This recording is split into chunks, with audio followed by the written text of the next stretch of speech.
So why do most personal injury cases settle before they get to trial? Well, in a typical personal injury case, a person's injured, they bring a claim against the person or corporation that injured them. And then the person or corporation that injured them is going to turn over the claim to their insurance company. And the insurance company is going to go gather up all the information to figure out how to resolve the claim. They're going to look at the facts of the claim, the medical bills, any videos, photos, things like that.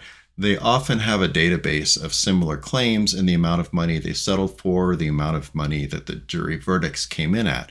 So they're going to have a fairly good range of where they believe these cases should settle. If the case goes further along, they're probably going to hire a defense lawyer, and the defense lawyer is going to also give the lawyer's opinion of what the potential value of this case can be.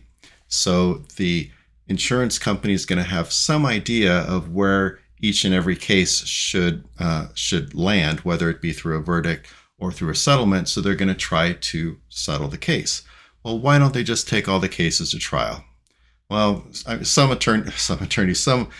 insurance companies have done that over the years because they just want to say, hey, we're not going to roll over these auto claims. We're going to fight them all. And they take everything to trial. And then they realize, oh my gosh, that's way too expensive to do all the time, because to go to trial, you've got to pay lawyers, you've got to pay doctors. Doctors are thousands and thousands of dollars to testify. Lawyers, if they're hiring outside lawyers, they're, tens of thousands, potentially hundreds of thousands. It's a very expensive proposition. And juries do not always agree with both sides and what they think the law and the facts should be. I think if you ask any lawyer who's gone to trial, you're going to find a lot of the same opinions, that oftentimes the jury will get it right, but sometimes you think you've got a winning case and you lose. Sometimes you think you've got not really a good case and you win. So to have certainty, the lawyers for both sides generally try to get the cases settled instead of going to trial. Additionally, if a case goes to trial and one side's really unhappy with it, well, they're going to go appeal it. And I don't know what jurisdiction you're in, but in this jurisdiction here in Nevada, an appeal could delay a case for literally years. And then maybe the verdict will get overturned, which means the case gets sent back to the judge that heard it. And now you have to have trial again, a second trial.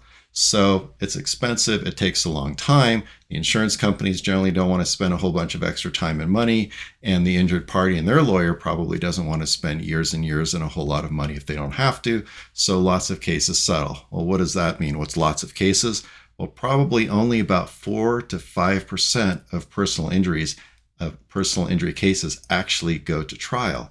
So if you do have an injury claim and you want to bring that against the party that injured you, it's going to end up with the insurance company. And if it's a typical claim, there's probably a good 95 to 96% chance that your case is going to be settled and you're not actually going to go to trial. So if you have an injury claim in the state of Nevada, somebody else is responsible for your injuries and you've got questions about it, please feel free to give me a call. And if I can't help, I could probably refer you to somebody who can.